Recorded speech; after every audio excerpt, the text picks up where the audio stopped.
Good day, Malanda National High School. So, nandito na naman tayo for another lesson which is lesson 4.7.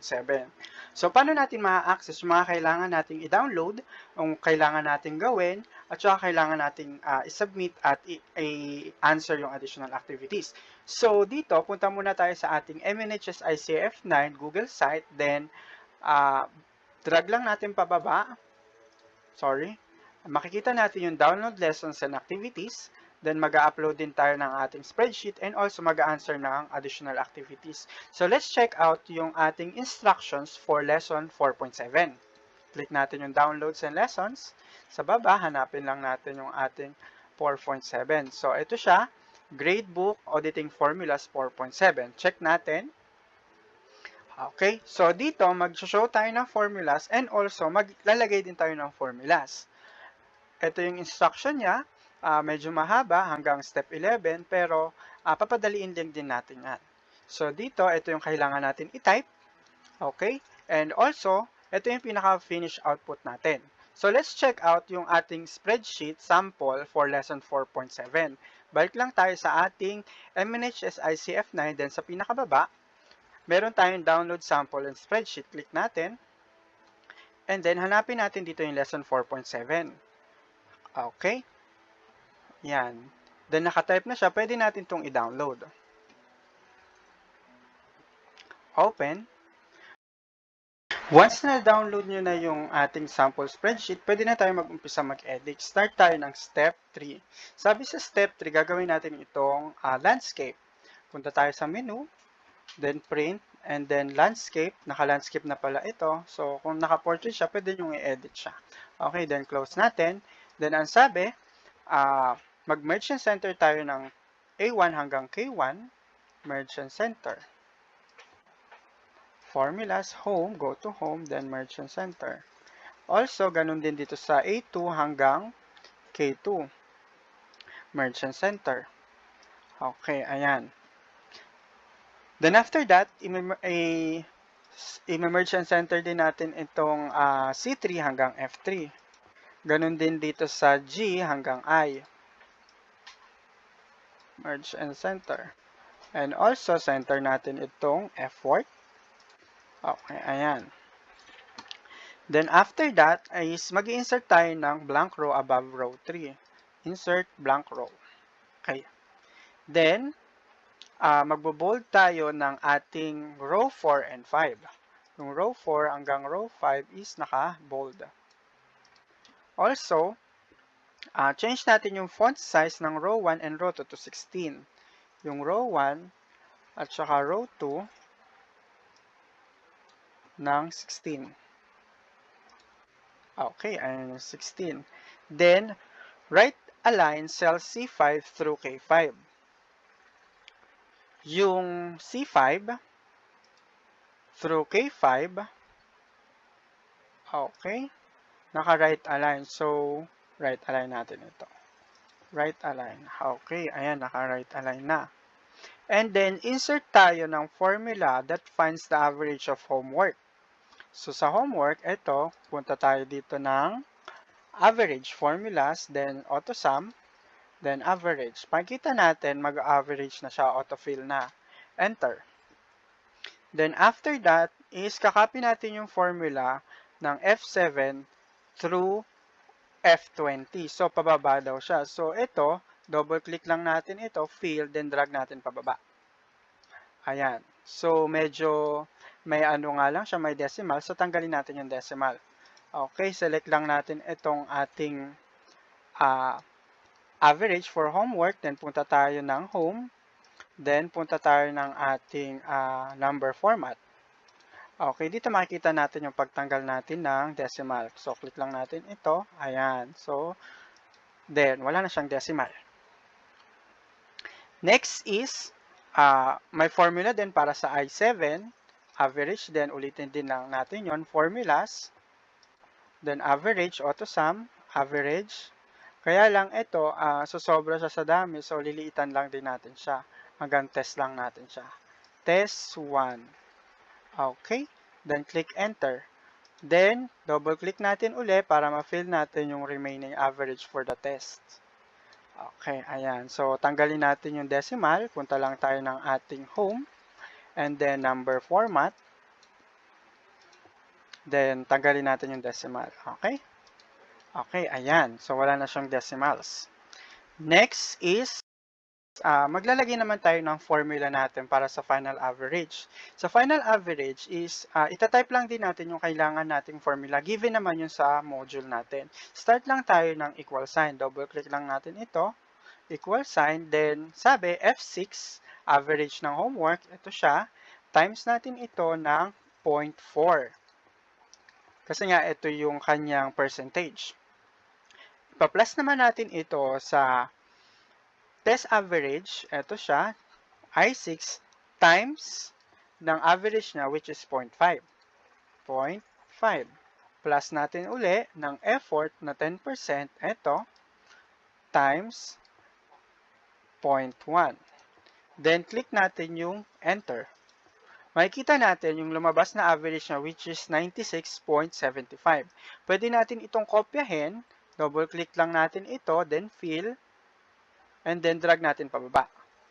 Ayan, as you can see, na-fill out na natin yung ibang data, then tanggalin naman natin yung decimal niya. Okay? So, punta lang tayo uli ng home, number format, click lang natin yung decimal, increase, ayan. Then, tanggalin natin siya. Okay, so ayan na yung pinaka-formula natin. Check nga natin sa kabilang browser kung tama yung in-include natin.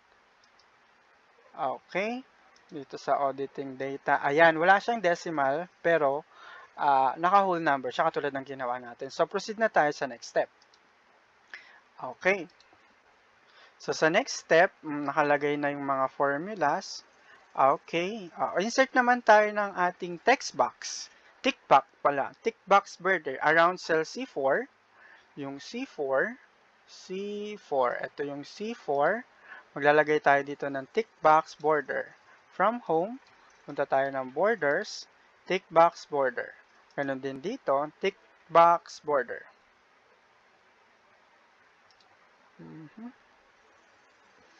Okay. Ayan. And also sa J then, tick box border. Okay. Next is insert tayo ng, apply tayo ng all borders sa A1 through K1. Yung A1 through K1, maglalagay tayo dito ng ating tick box border. Okay, tick box border. Okay? And also, maglalagay din tayo sa C5 hanggang K20. C5 hanggang K20. Ito yung K20. Okay. Tick box border. Ayan, naka-tick box border na siya. And also, italize natin yung column A and B. Yung column A daw, at saka yung column B, naka-italize. Ayan. And then, shade natin yung following cells ng gray from F5. Ito, hanggang C5. I mean F20. Hanggang F20, naka-gray siya. Fill color natin ng gray. Ito yung gray. Okay, ayan. Ganon din sa ating I5 hanggang I20, naka-fill color din siya ng gray. And also, J5 hanggang J20, naka-fill color ng gray. Ayan. And then, bold down natin yung column K. Column K, naka-bold. There. Then, shade natin yung cells K5 through K20 ng yellow. K5 through 20 ng yellow. Ito yung yellow. There. Next is, pwede tayo mag-show ng formula, kaya lang, hindi natin siya makikita dito. Okay, check natin kung meron formulas. Okay, hindi natin makikita yung formulas dito. Pero, makikita naman natin yung once na-click natin yung nilagyan natin ng formula. As you can see, ito nga yung mga formulang ginamit natin at saka ito din. Okay? Check natin kung tama yung gawa natin doon sa gawa na present sa atin kanina. Punta tayo ulit sa ating browser. Ayan. Kaya lang ito ay naka-all borders. Ayun, naka-all borders pala siya. So, mag-apply tayo ng all borders. Yun na lang pala ang kulang. Okay. So, back tayo. Ito pala ay naka-all borders. Ayan. Mali lang tayo ng step kanina. Ayusin lang natin. All borders. Borders, all borders. Ayan. So, double check ulit natin kung yan na talaga yon. Okay. Print.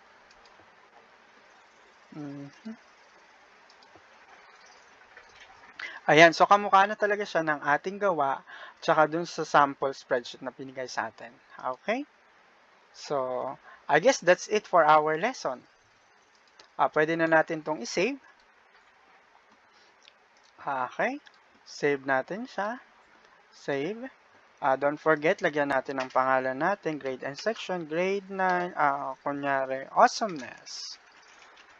And also, pangalan natin, Jaime Sala. Okay. So, this device, download, save. Ayan. Pag na-save nyo na, pwede na natin siyang i-upload sa ating website.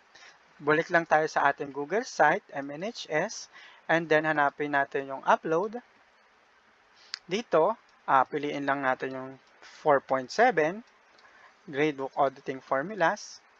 Ayan, then fill natin yung mga kailangan na information. Tulad nito, pwede na tayo mag-add file. I-select natin yung file natin, then upload, and also submit. Machi-check naman yan ng teacher ninyo sa ating email account. And also, pwede rin tayo magsagot ng ating additional activities. Click natin additional activities, then sagutan natin yung lesson 4.7. Ayan, fill out the information, click nyo yung section ninyo, and then click next para makita natin at makapagsagot ng additional activities. Okay, kung meron kayong mga katanungan, punta lang kayo sa ating MNHS ICF9 FB page, then punta kayo ng topics, then click nyo yung mga katanungan, then pwede kayong mag-comment dito, at saka sasagutin ko naman kayo in this thread. Or di naman kaya, i-message nyo ako personally sa aking messenger. Okay, so yun lang para sa ating lesson ng Unit 4.7.